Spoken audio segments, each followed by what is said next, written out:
go. So, well, you won't be able to, the video won't work if the lights are, so you're going to have to look at me and possibly the screen. Welcome, thank you for having me. So I'm here to talk about driving organizational change with Power BI. For those of you who were at the Power Platform World Tour, you might have seen this before. So sorry. But if you missed it, which hopefully this is first time for most of you, this is a reprise of something that people seem to like. So first about me, I've never seen my face that big. So I'm a data analytics manager at Central City Concern and generally a data nerd. My credentials also include DAX Whiz and analytics strategist, I guess. So here's what I'm trying to cover with you all today. I want to talk a bit about the pitfalls of a piecemeal approach to implementing and using Power BI, and this really comes from the experience of my organization. I want to talk a little bit about why vision and framework actually matter in this work, and then get really concrete about how we, and by that I mean analytics professionals, Power BI developers, how we partner with the business to drive change, again, specifically at Central City Concern. I'm going to kind of frame this up in two pieces. There's a before and an after, but I want to be super clear, after is a little misleading. We're just beginning a new journey in this after phase that I'm super excited about and want to share with you, but I don't pretend to have all the answers. We don't have all this figured out. So I also hope that you're willing to pipe up with questions, comments, ideas as we go. Although I think that there is a mic that we'll ask you to use so that it's picked up on the recording so that it's not just silence and me responding to some unknown question. Okay, before, a strong start.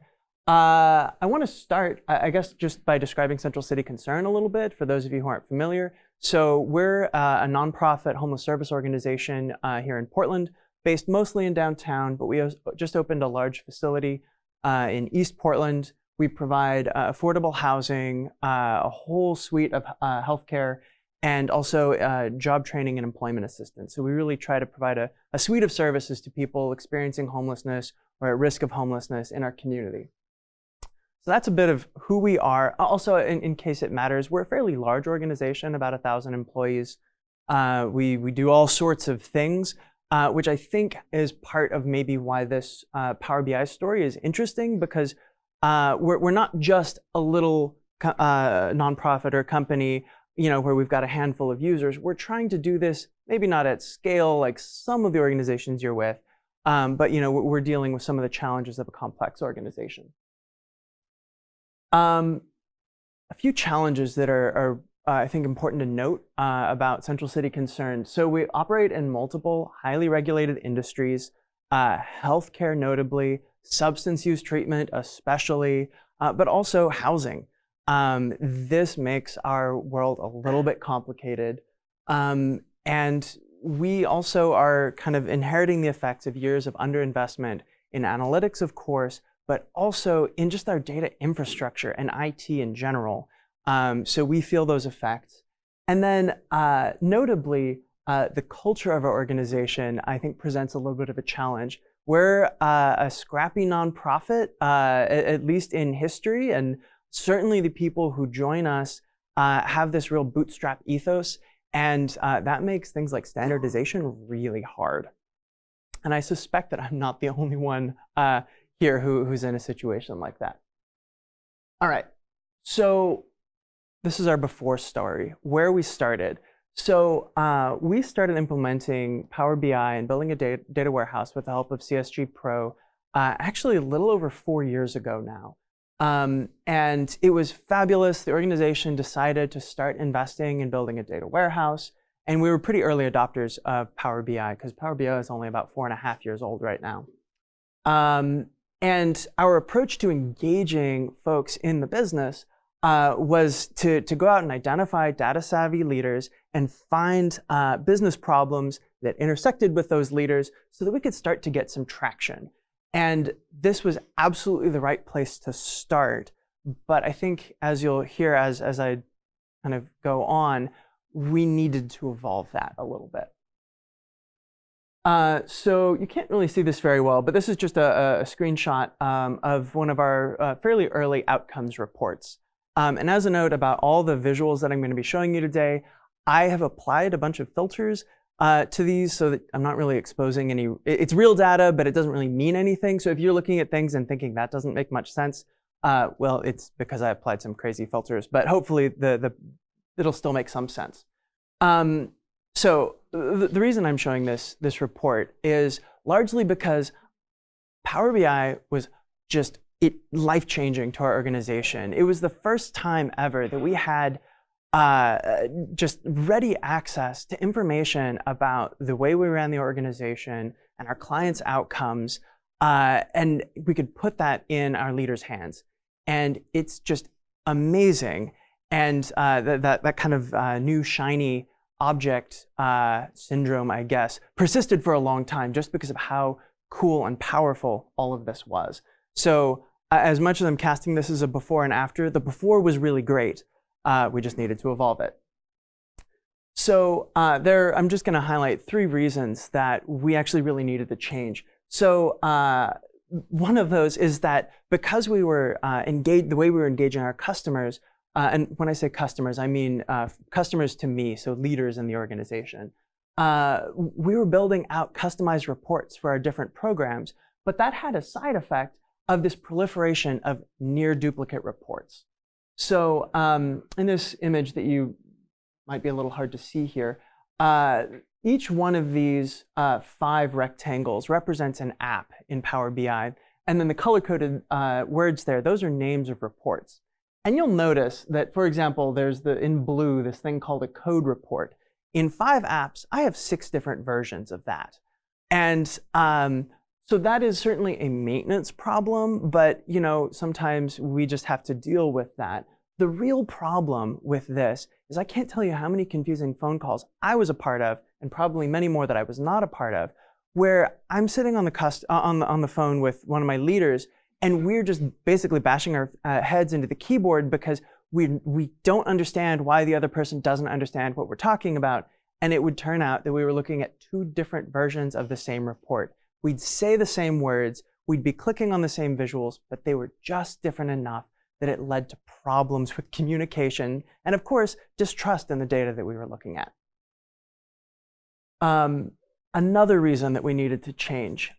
So again, with this on this customization theme, we created measures that were really tailored to specific use cases.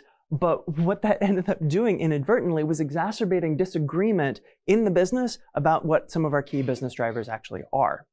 So I'm going to show you 2 examples here. So this is an early productivity report from a number of years back. And the relevant thing here is that this is showing completed appointments. So in healthcare, generally revenue is related to the number of encounters that clients and patients have with medical providers. So this is completed appointments. This was great. It was useful. Here's another report for a program that is located physically in the same building. And this is showing visits. This is a bit more advanced. We've got targets. We're looking at things year to date, quarter to date. This was very useful. But one of the key things that I have to point out is that completed appointments on the prior slide and visits on this slide are really conceptually related, but in data terms, totally different things. And the slight difference between these 2 things, our lingo is specific to us, but the slight difference in what should be the same thing, but just because of the realities of data systems are not identical, has led to years of heartache. And because we were customizing these for the specific programs, we inadvertently fed into these disagreements and didn't actually do a good job of getting the whole organization on the same page. That is not for lack of trying, I would note, but we exacerbated some of those problems. And then third on the list of reasons why we needed to change. So we again, this was part of our engagement strategy. We had a strong focus on programs that had really specific business needs. But because we focused solely on those things, we failed to build some of the foundational tools that the organization as a whole needed. And this really came to light actually when over the last year, we've had a number of new leaders come into the organization, and they just fundamentally didn't have some of the tools they needed to understand how is the organization operating, what are our outcomes, what's driving our revenue as a whole. And we only had this kind of program level visibility, and it just wasn't working for our leadership. So all of these things, which were the choices we made early on, I think genuinely really were the right choices for us at that time, but we needed to evolve them, and we didn't evolve them soon enough. And part of what that led to was a distrust of data, despite the fact that we had really solid technology behind it. This was not a technology problem. This was a culture problem, a strategy problem, a communication problem. And that's what we needed to change. So what I'm going to describe to you here kind of in two pieces are the new beginning that we're moving into right now. This part of the journey really, I would say we started probably in April of last year. Bits of it have been moving really swimmingly. Others have been taking a little longer than I would like, but that's sort of the reality, I think. So I'm going to start by talking about platform vision and framework. And to me, these two things go together pretty importantly. So for this new platform vision, as the data analytics manager, it's my responsibility. I'm essentially the product owner of our analytics. I needed to have a vision for where are we going to take this thing? How are we going to evolve Power BI in a way that really meets the needs of our organization? And I was able to identify some of the pitfalls of our existing reports. There's confusion over the measures that we're using. Sometimes it takes too many clicks to get to the measures that you really need. And sort of the converse of that, we didn't design tools that were quite flexible enough. So the goals for where we wanted to move to is we needed clearly defined measures. We wanted to make sure that we could give leaders no-click access to key measures, or as close to that as possible, and also enable real deep dive analysis. So here is what we came up with. I'm going to kind of go through this in pieces.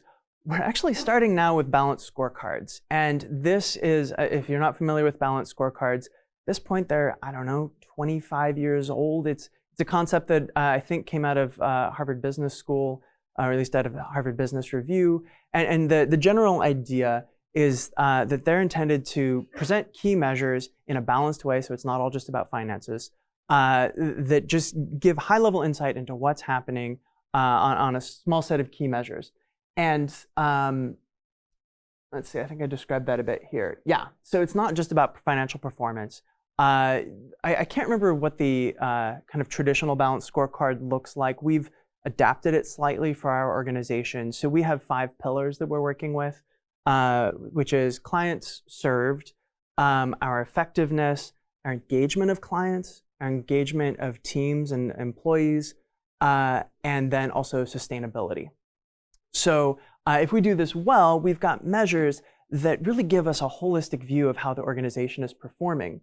And also importantly, the scorecards are intended to cascade. So you've got a kind of an enterprise level view, but at each notch down in the organization, we have related measures that measures that are related ultimately to what's happening at the enterprise, and that's connected to our strategy. We've got a ways to go on this. It has turned out to be incredibly difficult to get everybody on the same page about what all of the key measures are across the entire organization, but we're making progress. I can provide an update on that if y'all are curious. But anyway, so that's the one part that gives us the basically no-click access to the key measures. But to supplement that, we also wanted to build out standardized tools that enable deep dive analysis. And specifically what's happening here is I wanted to create centralized reports. None of this like duplication of really similar things. Have one app with reports that have so many options, present data in very rich ways, and also that use standard measures. So I'll actually give a demo of some of this here in not too long, so that you can see what I'm talking about. But one of the things I want to note that's actually really important to making this possible is that we've had to adopt a sort of open data stance within the organization so that performance data, any kind of data, is visible to everybody. But of course, in order to enable that, we can't reveal client information in Power BI. We're about to actually move into some of our HR data. We will not be revealing person-specific information. So it will only ever be in aggregate, but the reports we're producing are rich enough that that's generally not needed. If you ask what we're going to do about client-level data, I think I have a solution, but we haven't tested it thoroughly yet. We'll see. So these two pieces together, the balanced scorecards for the high-level visibility, and then the standardized set of deep dive tools with all the filters you can imagine, are really intended to kind of be essentially two bookends to different kinds of data reporting needs. So that's kind of the vision for the platform. That's where we're taking Power BI right now. But in order to get there, I needed a framework to help organize my work and my team's work and help guide the organization along this journey. And so what I'm using to drive this work this is a data ops framework. I'm borrowing this very heavily from Data Kitchen. I honestly don't understand what product that company sells, but I really liked this. So I've taken it and adapted it slightly. And so I'm going to describe, there's essentially two pipelines here, the value pipeline, which is horizontal across the top, and then the innovation pipeline, which is vertical from the bottom moving upward. So I'll explain this a little bit because I've found it really helpful in shaping how I'm moving the organization forward. So the value pipeline, which moves across the top from data to analytics to value, the thing that's important here is that it's really focused on value. Data is the raw material that's essentially flowing through this pipeline, and the analytics there in the center, that's the machinery that does the work. So that's our data warehouse. That's our in our case we use SSAS tabular models. It's the engine essentially in Power BI, and then it's also the Power BI reports themselves. Plus any of the other, we've got a few machine learning models that feed into all of this. That all is the analytics that we're feeding data through, and out the other side has to come value for the organization. But in order to get that value, in order to realize that value, that has to be wrapped up with training and support for our leaders, because in my case, it's mostly leaders who are using this, rarely frontline staff at this point. But we need to wrap training and support around them in order to get any value out of this. And calling that out specifically is something that my team, which we sit in IT, that we're really responsible for, is, I think, an important thing because we have to invest in that, right? So that is the value pipeline. And I should note that each one of these boxes actually has a whole body of work in it. So data, that's not just like, oh, data comes in. No, as the data analytics manager, as the strategist for our organization, I have to be invested in every single data input and every process that drives an input everywhere in the organization. I have to co-own all of that because if I don't have good data coming in, I'm not going to be able to deliver value for the organization. So I have to partner with our applications teams to make sure that they're setting me up for success so that they're setting the organization up for success for our reporting needs. So I have to co-own all of our data inputs. I also need to be a part of validating the quality of our analytics. We're actually right now, my team, we're in the process of building in quality measures so that we're looking at how many errors are being thrown by our warehouse and looking for times when our extractions don't match the outputs in our reports. We need to be able to identify where there are small errors so that we can address them proactively. So there's a ton of work, not just in producing analytics, but ensuring the quality of those analytics. And then, of course, there's a lot of work in training and support. So then there's also what Data Kitchen calls the innovation pipeline. This is really the building of the analytics. This is the work of my team. And that has to start with an idea, and for the idea has to be strongly connected to value for the organization. And that means the body of work here in idea are things like having a really solid request intake process. Because right now, we're still at a phase in the organization where we've centralized the building of reports with Power BI. It would be a bit too Wild West for us to kind of unleash the full self-service nature of Power BI in the organization. We're not ready for that. So that means I have to help mediate these requests and ensure that they're really valuable for the organization. It also means that we have to have a strong prioritization process because, oh my goodness, I get so many requests pouring in, ideally through our service desk, but Lord knows also through email. And like, how do I know what to work on? The organization has a bunch of projects that the business is working on. I have to support those projects. There are so many competing demands. Having a strong prioritization process is essential to this idea stage, or else we're not going to be building the right things, right? And so once I know what we're working on, that moves into the development bucket there. And for us, that means having strong agile processes because there are so many requests and so many, things are always changing. We need to be able to produce value really quickly, deliver thin vertical slices of functionality so that if we have to pivot because something else comes up, we're totally able to do that and meet the organization's needs. And then that all ultimately ends up delivering the analytics of which I have to assure quality and the data flows through and all of that. And since this innovation pipeline is really about human processes, I need to make sure that we've got good quality assurance built into our human processes as well. Not just quality checks on the data, but making sure that we're writing good code and that we've got good peer review, and all of that is a part of this framework. And so each of these kind of 5 rectangles represent a body of work that I need to be keeping my eyes on so that the organization can realize value from Power BI. So it's these two things together, having a vision for where we're going, and the framework that guides my work that is actually been, I think, really revolutionary for me in helping to organize my team's work. And I'm actually, if you can't tell, really excited about this stuff. All right, so now the little bit more tangible bits of this, partnering with the business. As much as I'm proud of having a vision for where we're taking Power BI, and as much as I'm excited about that data ops framework, the most significant change in the last year is the way that the business has shown up to partner with us, and it's demanded a lot of us to be ready to partner with them.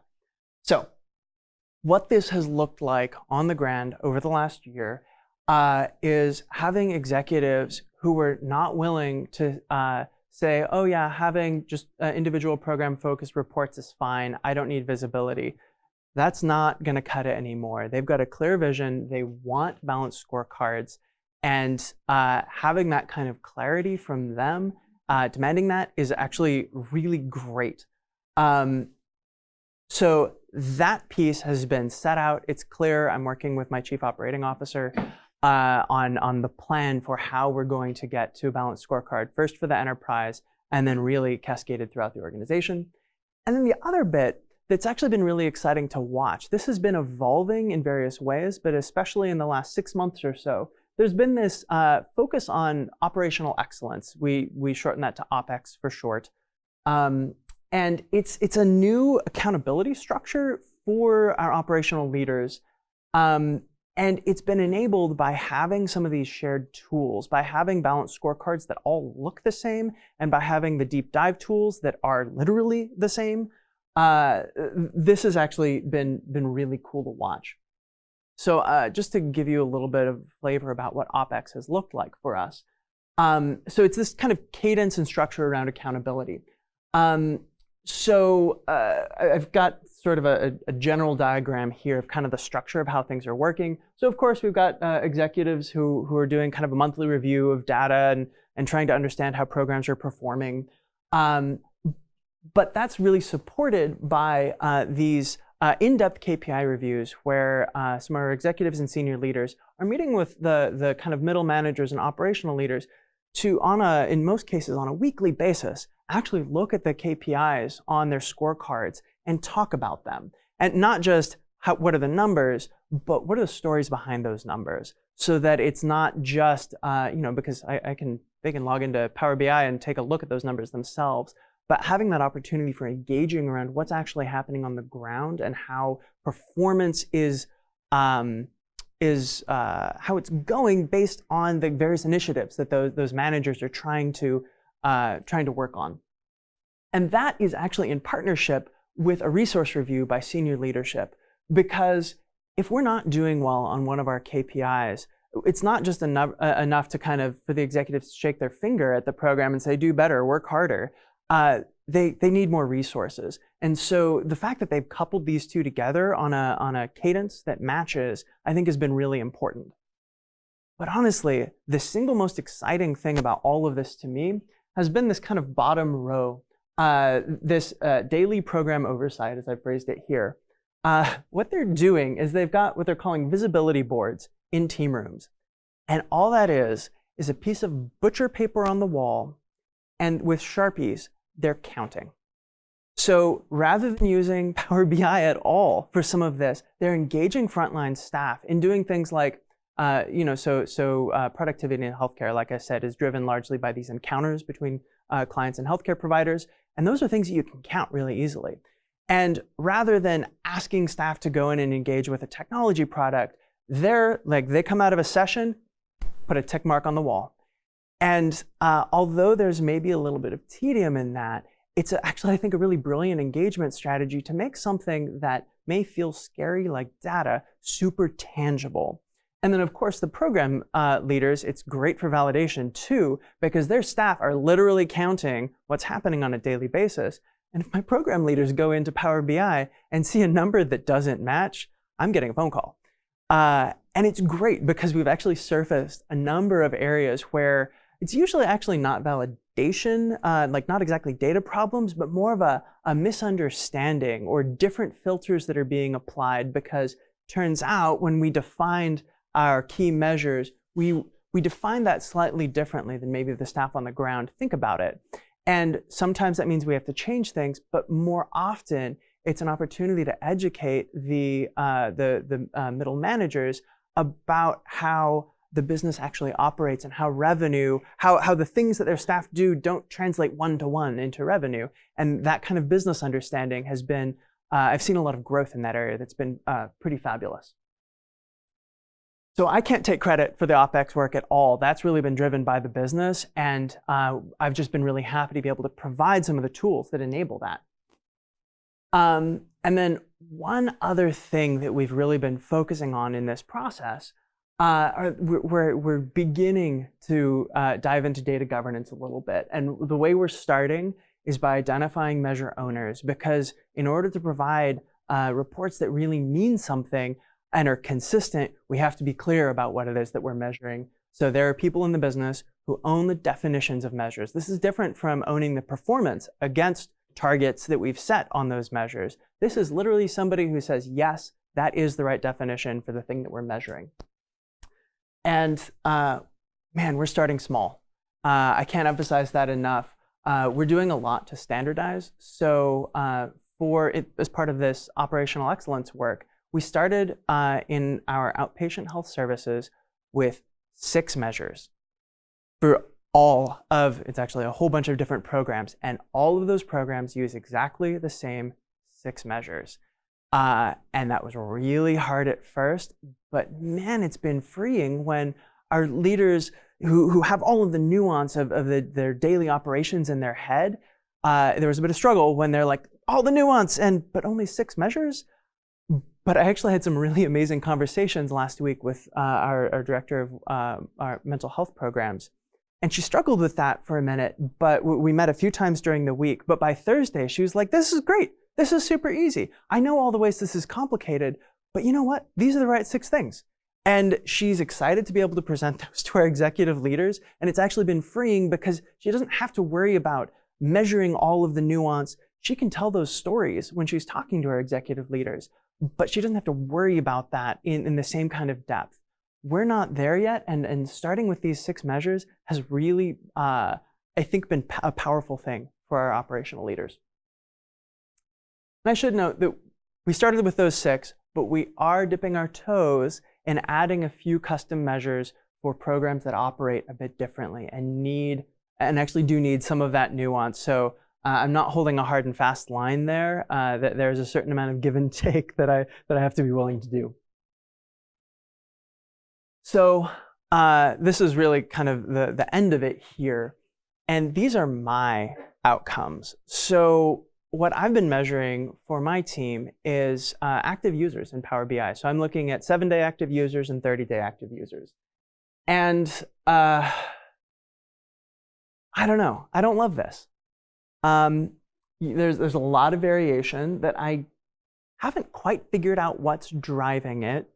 But we started out in June with started that right there around 40, and that was actually after I had plenty of data. So that 40 is not like an artifact of the way I've pulled the data.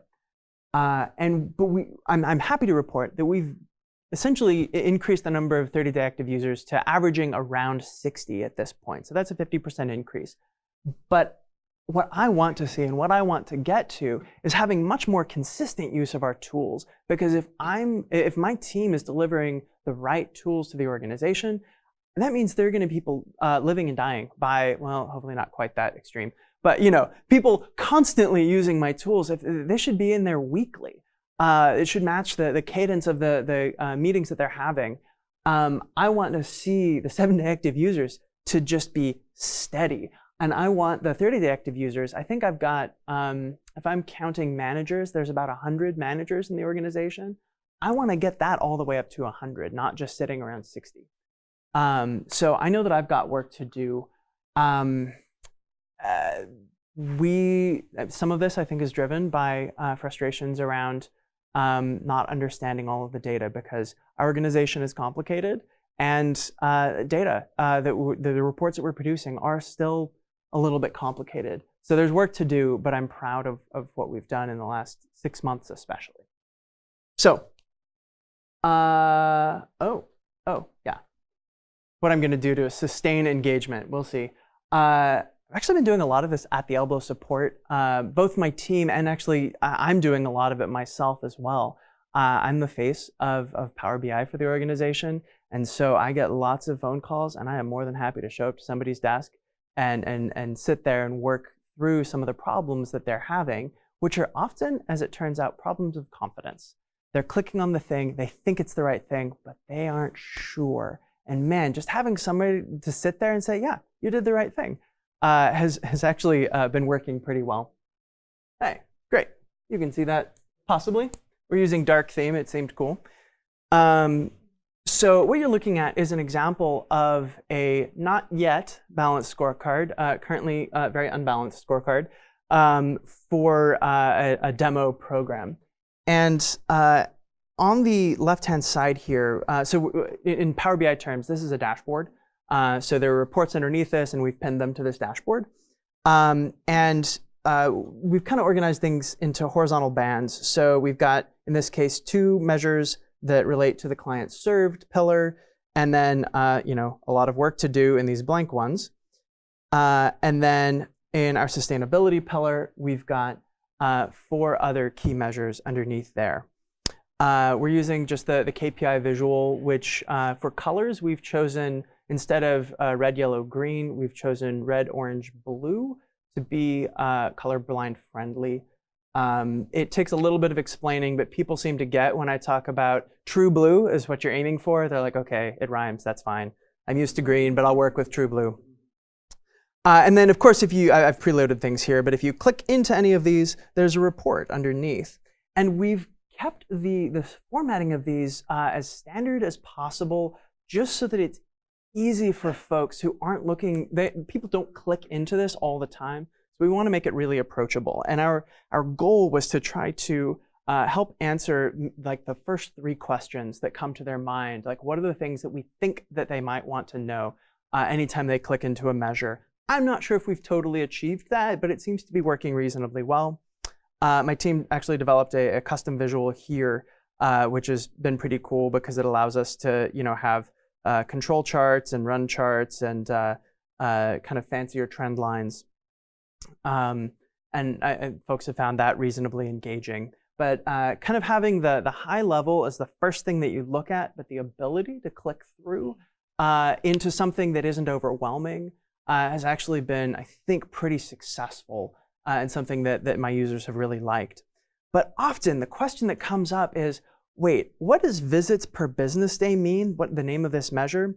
And so for every single report in the scorecard, you can click to go get the measure definition. I've loaded that here. And for every measure in the organization, we are building this out so that we've got the name, the description, we know what pillar on the scorecard it belongs to, detailed information about numerator, denominator, how often the report is updated, what the original data source and the reporting data source are. Like, we're trying to anticipate tons of questions here. It's usually far more information than people want. But interestingly, I've found that a lot of my leaders find it really reassuring because they click on this, and it's not just like we had talked about actually trying tool tips, or you can get really fancy with those. But there's trying to describe something in a small box just doesn't inspire the same kind of confidence that having a well thought out, it's a PDF, which feels official, I guess. People have responded incredibly well to this, and the fact that any report they're in, they can go click and get this has been very reassuring. So that's the kind of the high level, ideally no click or minimizing clicks access to key measures. But what if I want more? What if I've got this just burning question, and I know that if I put in a request to the analytics team, oh my God, it's going to take weeks or months until I get my answer. I hope that's not the case. Sometimes it is. That's here, and every scorecard is set up the same way. Under additional reports, there's a link to analysis tools, and that takes you here. This is our deep dive tool. A couple of things that I want to point out. These tools are complicated. I'll show you in a second. And the first question we get is, oh my goodness, I'm so overwhelmed by all the filters and all of the options. Where do I start? And so we have these information guides. So what is the appointment analysis tool? You can click into that. And for each tab in the report, there's a description of best practices, filter suggestions. Where do I start? There are so many filters that I could apply. Which are the ones that are most critical? And where's this data coming from? So we just want to make it as easy as possible. Folks don't access these very often. But again, it's just kind of this comfort knowing that it's there. And so when I'm sitting at the elbow with one of my leaders explaining this to them, I remind them, if you're not sure, see that little question icon? Just click on the question icon, and it's going to help. And they feel so relieved knowing that that's possible, even though folks don't actually go to this very often. Then, of course, we're using the new navigation pane, which I love. It's made it so much easier to organize things. You can then click in. Again, I've sort of preloaded things here. And here's an example of what these deep dive reports really look like. I went to an Edward Tufte event. If you're not familiar with him, he's kind of a data viz master. He's been doing it forever. And one of the things that he talks about quite a bit is information density. And often in his work, it's in the context of a single visual. It's not necessarily about an interactive tool like Power BI. So what we've actually tried to do here is take some of that idea of making information dense and translating that into an interactive tool. I'm actually pretty, I think we've been generally successful because we've got, of course, the ability to see trends, some intelligent breakdowns. We actually make use of tables and matrices quite a bit with the conditional formatting to make it easy to look at. And in every one of these, we've got a decent number of filters that we can apply. And there are many more that we could have added, but we've tried to be really thoughtful about What are things that our operational leader is going to understand? If they understand their operations, they're going to generally know what an appointment resource is, or a facility is a very specific word in the data system that means something. So we've tried to be thoughtful about what we put here, but also thoughtful not just in paring it down, but providing a breadth of options so that they can get to generally what they need. Even if it doesn't answer their exact question, it's going to get them close without having to call me or my team at all. So it's these so-called deep dive tools, the analysis tools, and then the scorecards that form the bookends of what it is that we're developing. So that is all I have.